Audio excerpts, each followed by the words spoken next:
So, today is March 8th, and it is the, International Women's Day. That's right. And actually, before we started the conversation or the interview, so I told Christy that we were going to just touch base on just um, the basics. When I say basic, obviously we know today is a very important day as far as respecting the woman and everything that they have done to us. But I wanted people to understand her point of view as far as empowering people, per se, as far as she's well grounded, knows what she wants to do with her life, and Hopefully. I've had a chance to spend some time here at home and just see how hard she works. So, yeah. Yeah. Thank you, JP. It's an interesting conversation to have for International Women's Day. So yeah. All right. So okay. So my first question will be as far as empowerment, because I'm not gonna say I've paid attention or read the case, but I've had a chance to actually walk by and just listen to how you go about your work, and it was very eye-opening because just seeing the structure in which you apply your workforce, it's actually very important for people to learn these skills, and it doesn't just come overnight, and just to see you do certain things like that, it opened my eyes. It certainly doesn't come overnight. I mean, I've been working for a long time now, and I've been working within financial services now. Actually, this is going to be the 10th year. Yes. Congrats. I started in thank you. I started in financial services in 2011. So yeah, it is 10 years. And so it's a career that is built over the 10 years. And so, you learn on the job and you learn as you progress.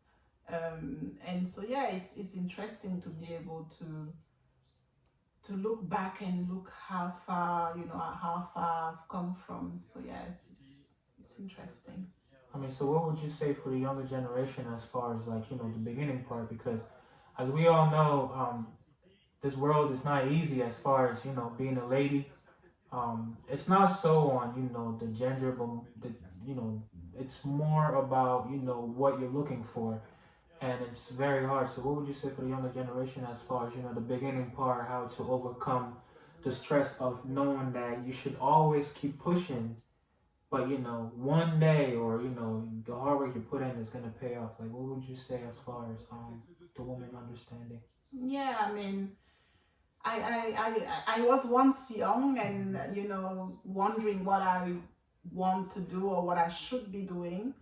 I think it's important for the young generation to take the time to assess what they need to do or what they want to do. And I think this assessment I'm talking about is really, what are your center of interest? So what are you interested in? And what are you what are your strengths? So and that takes time. Like, it takes introspection. It takes the time for people to really dissect what it is that they are interested in, but also just be open-minded, because if you don't currently know what your strengths are and what you're interested in, if you're open-minded to just do any type of job, because any experience, I think is important. So if you are open-minded to do any type of job, you may get a job that you find out, okay, actually I like this. And it reveals to you your, it's eye-opening. Yeah, it's eye-opening, and it reveals to you your center of interest, but also like your strength. So when you're talking about strength, is your strength maybe communication skills, presentation skills? Is your strength maybe, are you more artistic? Are you more corporate? That kind of thing. So it's good to have an understanding as to, okay, like, where do I stand? Where do I fit? Am I more corporate? Am I more artistic? Am I more entrepreneurial? what is it that speaks to me the most, and just go down that road. Okay. Actually, earlier today, we had a conversation, and she actually spoke to me. She told me how she's been asking for me to actually know exactly what I want to do in life. And I understood everything you were saying. It is hard. It's not easy. Because you can have all the things. You basically what I'm trying to say is you have your whole lifespan, and a lot of us think that just because we have done so much that we are ready to take the next step. And I had to realize that it's not that easy. So when I listen to you, it's very encouraging as far as as a woman figure, because you have a lot of people that always come your way and trying to understand. I mean, I've had men come, well, not I, but men have come to the door and say, "Hey, listen, she knows what she's talking about. You just got to pay attention." And from my point of view, I will only say is you have been an encouragement. And for all the women, I would say if you guys will ever get the chance to actually sit with her like I am. I know you probably have spoke to a lot more people in corporations, because obviously your job is not your average, business opportunity. Kind of by default, I should say, or yeah, my natural thing is always to help people, progress in their careers. That's just something I really enjoy doing, and that has nothing to do with my own kind of 9 to 5 job, more like 9 to 6 actually. But I'm really invested in seeing people's career prosper. And so when we had the conversation earlier, that's what the conversation was about, really. And in particular, the Black community, like, I'm really really invested in seeing the Black community prosper in their careers, and take up space where we need to. Yeah. Yeah, I mean that's another thing, and I know for sure you care for the Black community and etc.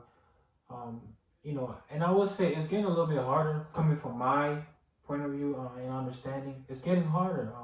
The reason why I say so is because when we look at the 2008 recession, and we look at the recession that's going on nowadays.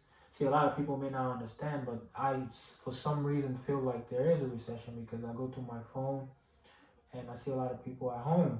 Or if it's not that, you got people having like 3 or 4, 5, 6 different jobs. And going back to the first point where I was saying, where you have to basically overcome the stress of you thinking about how you got to get past the little tasks. Yeah, I mean, it's interesting that you picked up on the 2008 recession point, because believe it or not, I actually graduated in 2008. My business degree.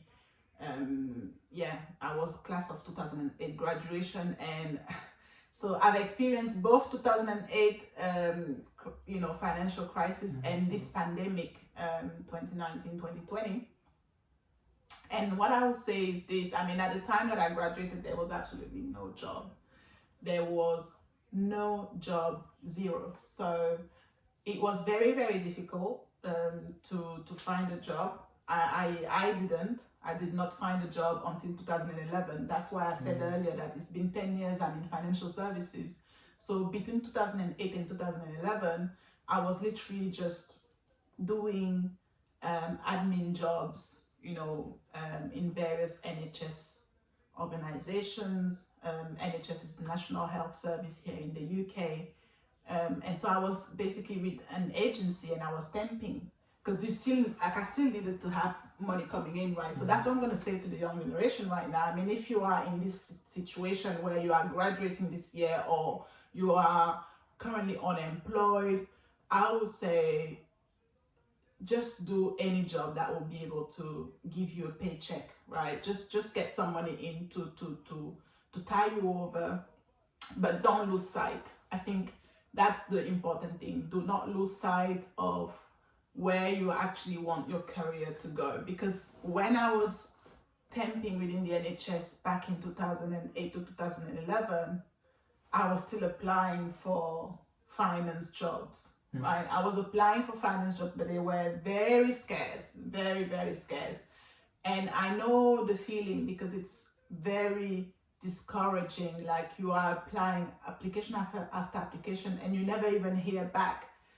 And so there is a story of resilience that needs to be told. And I think for the young generation, I think this is really the opportunity for you guys to actually flex your resilience muscle and show that you are able to stay the course.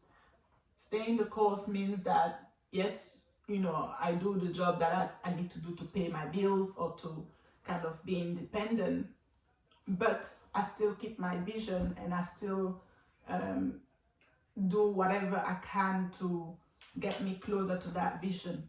So I still do the assessment I talked about earlier regarding my career. I still apply for those jobs that are more aligned with the career that I want to do, and I still stay abreast of the information in the field that I'm interested in. So would you, with the whole, I mean, we know this whole COVID that's going on right now, so would you consider around this time or around this era being a lot more difficult as far as like communicating with people? Or because you know now everybody, well, I know you have to stay home to work. Have you seen a major shift in how people have to communicate and as far as how they express themselves through workspaces from being away from the office? Because you know being in the office sometimes allow you guys to be more a unit. Yeah. And you know, so would you say it has gotten difficult being at home, or it has given you more time to actually think and become wiser? Why? Because now you get to actually present what you feel like maybe might be the best answer for others. What I would say is there is a silver lining in everything, in every situation. I mean, obviously the pandemic has been a challenge, right? It has been a challenge. Nobody can deny that. You know, we are, after all, social beings. So that means we actually thrive on the interaction we get with other people. And so when you are in an office, you get that interaction with people. You have that social element to the office, which obviously we have now lost for the last year, right? As you said, I've been working from home for the last year. So we've lost that social element that is very, very important for us, right? For not just for women, just for men, for the humankind. And I think that has impacted people differently depending on their circumstances, and I think it's important to raise that point because you know, not just working from home. I think the whole pandemic has also meant that a lot of kids had to stay and study from home. And so you can imagine the parents of those kids that they had to homeschool and also work remotely. It must have been really hard, right? So that, you know, there were people who were in that situation, not only having kids at home that they had to homeschool, but also had to keep working remotely. So definitely there has been challenges for sure with this pandemic and you know, the remote work practices. But you know, again, always say it's important to also focus on the positive of anything. So if for anybody who has actually managed to have a job or keep their job during the pandemic, you know, it's amazing for those people, because although it was hard, you know, to be able to work remotely, but at least it means that you had a steady income flow, right? So that's something that is positive. But in terms of just the other positive side of you know, remote working is that we are actually able to work remotely, because people were wondering at first, is this actually going to work? Like, are we going to be able to do this? And you know, we've been doing it for a year. it has its limitation, but we have been doing it for a year, and so it does work. And I think the thing is that people just need to be a bit more proactive in trying to still keep the social element that we've lost when we were in the office, and they can do that by, you know, reaching out directly to different people so that they can have maybe Zoom or, you know, Microsoft Teams chat, you know, or WhatsApp calls and things like that. So there is technology is available, right, for people to still have that element of social networking, even if we are remote from each other. So would you suggest that right now the social life and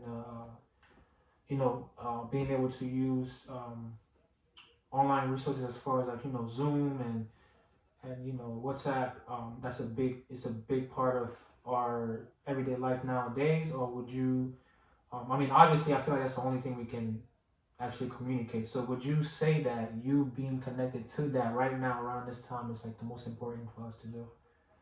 I think it's definitely important for us to use the tools that we have at our disposal. Mm-hmm. I mean, if the only way to remain connected to people is Zoom or Skype or WhatsApp or Microsoft Teams, whatever the support is, definitely, make the most of that, because otherwise, you find yourself isolated. Technically, you find yourself isolated, and that is also detrimental to mental health, because, as I said, we are social beings. We need to have that degree of interaction. So yeah, use the technology that is available. If it's Instagram, use Instagram. If it's Facebook, use Facebook. If it's Snapchat or TikTok, whatever the case is, just use whatever you feel comfortable using. Okay, it makes a lot of sense. I actually, stating what you said, I haven't had a job in a minute now, but I had a chance to actually sit back and think a lot. And I do agree with everything that you said as far as like being connected, because I've taken myself away from the social life for a bit, and I can see the difference because I get to go back into this relation with my friends, and they actually don't really understand some of the things I may say or what I'm trying to talk about. It hurts because, like you said, it's a constant thing. Like a lot of us are used to being like, for example, if you're used to going to practice on the field, and all of a sudden they tell you like stay home and just kick the ball around the wall, it just doesn't work like that. So but I totally agree with you on the part where we have to stay connected through social media, etc. But it's a good point that you've mentioned, around the fact that, you used to, being in a football team where, you are actually playing football together with other people. And now, you are in this situation where obviously collective sport is not currently allowed here in the UK.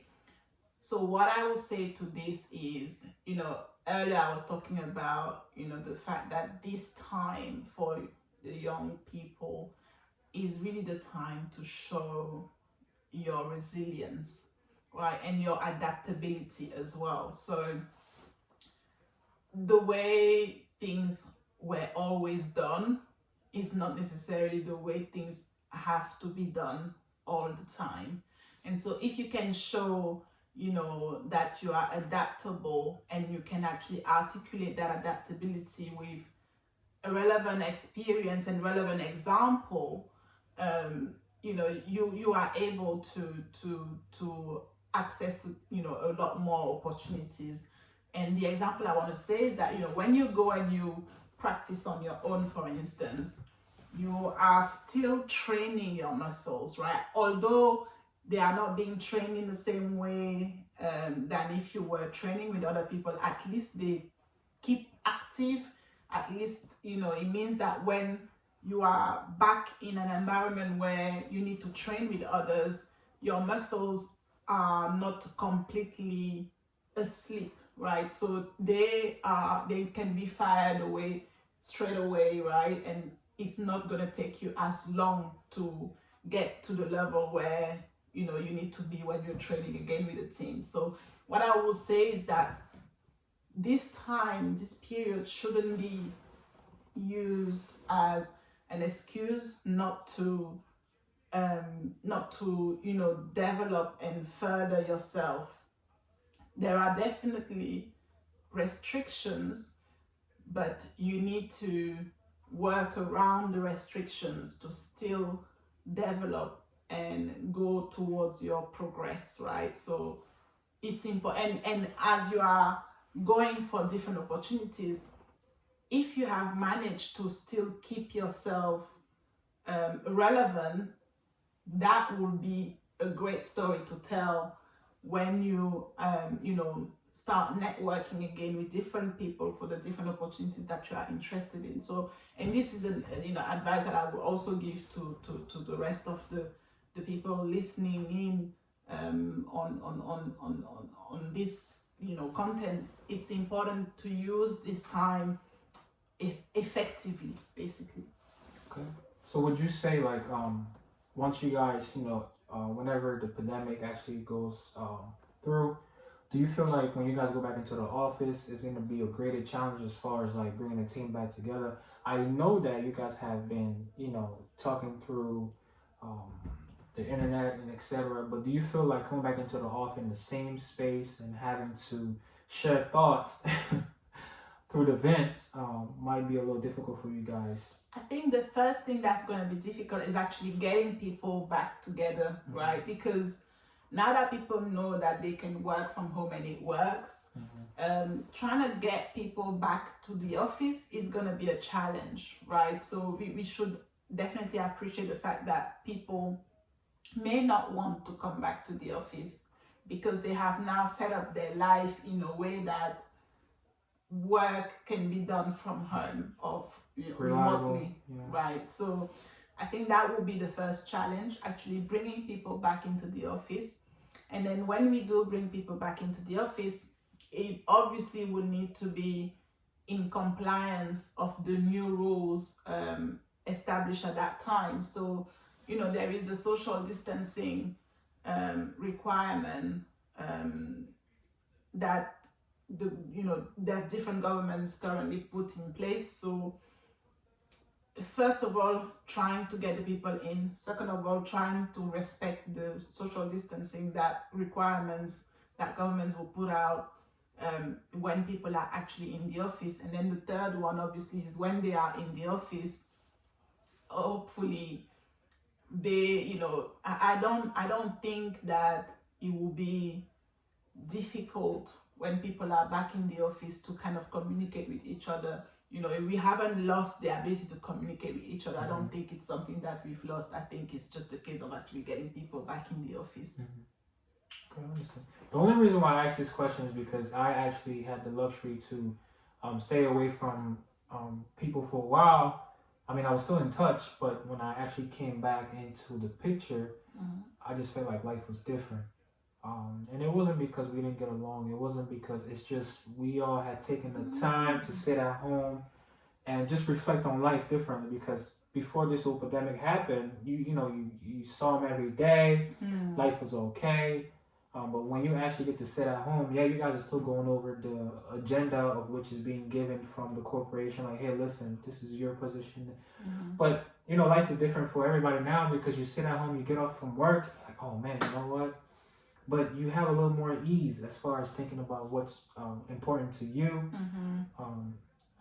No, you have a point. I mean, this pandemic has had profound impact, right, on people, and you don't know how it's going to show up in the people when we finally actually get together in offices. I think for me, it's just I'm an eternal optimistic person, so I always hope for the best, and I just think, look,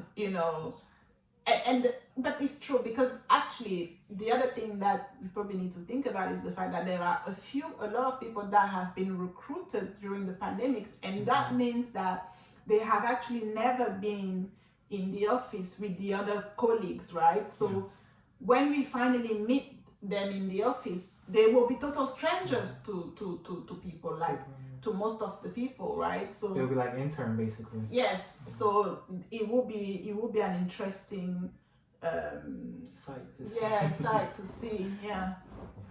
No, it's nice. Actually, I'm actually liking this. But for example, it's okay. That app is gonna help us on that part. But you wanted to discuss whether you should be the one asking me questions on International Women's Day as a man. Do you see what I'm saying? Actually, that's what we're gonna touch the top. I actually like the fact that she took over because, and that's what I wanted people to understand. Like to me, if you want me to be honest, I always respected a woman. Like, so when you take over, I appreciate that. But I also wanted people to understand, like, I wanted her to know, like, I don't want it to be like, okay, it is International Women's Day, and we do respect that. But I want people to look at it from a different perspective, because I'm probably sure there's other people right now sitting, having a blast, having a drink. We can do that too, but I just wanted people to understand, a different side of things, And I think it's totally fine. I mean, for you to do the interview. I mean, International Women's Day, yes, we are celebrating women, but I think the conversation around women issues is a conversation that needs to have men involved, right? So it's important that men are involved in conversations that relate to women, because it helps them also better understand where the perspective of women and where we're coming from, and any lasting change that we want to see can only come about if both genders are actually collaborating on driving those efforts and those initiatives to bring about change. Actually, I like how we're actually drifting a little bit, because that was one, like, the main focus, but I just didn't know if it was okay. But do you feel like, when I say okay, but do you feel as though you have spent enough time nowadays where you can actually say being at home as a lady and spending more time, I mean both couple, honestly, when I say couple, I mean husband and wife or boyfriend and girlfriend. I'm pretty sure during this pandemic people got to understand a lot more of what is being given of being a couple, and I'm pretty sure it has been very eye-opening. Yeah, I mean, like in anything, life is a journey, and if you happen to have a partner who you're sharing your journey with, I think you cannot underestimate the support that your partner is able to provide, and I think it's for me. I mean, we're talking about International Women's Day. I think when a woman has a husband or a partner or a boyfriend, it's important that that person in their life, adds the support and the value that is required, and it goes both ways, right? So the woman also needs to add the same support to her partner, the husband or the boyfriend. And I think during this pandemic, I think it has been a case of, it was kind of just really, really important, because on various levels. So I talked about earlier for the women or the couples who had, kids at home, right? Not one person can deal with it all. Like, it's important for partners and couples to work collaboratively to help with the burden of those things, of homeschooling and remote working simultaneously. But just around, the house chores and things like that, the cooking, the cleaning, all of those things are things that can be shared between the partners to help, right? And it helps both of the people involved in the relationship, not just the woman. It's something that, when there is food on the table, the couple is able to eat, and it doesn't really matter who has made the cooking, as long as somebody who has more resources in terms of time is able to do it. And I would say as well is that there is an element as well that is a very important element, which is the mental support. You may be in relationships and your significant other doesn't work in a related field as you, but it's still, they are still able to provide you the mental support to be able to deal with whatever you're dealing with professionally. Just the simple willingness to listen, right? To listen to you, explain to them what you're going through in at work is, for me it's so important, because it helps you just let it out, and it helps you just distress as well, because you are able to share and bounce ideas off of your partner, and that's what I'm going to say regarding the support that partners can give out there.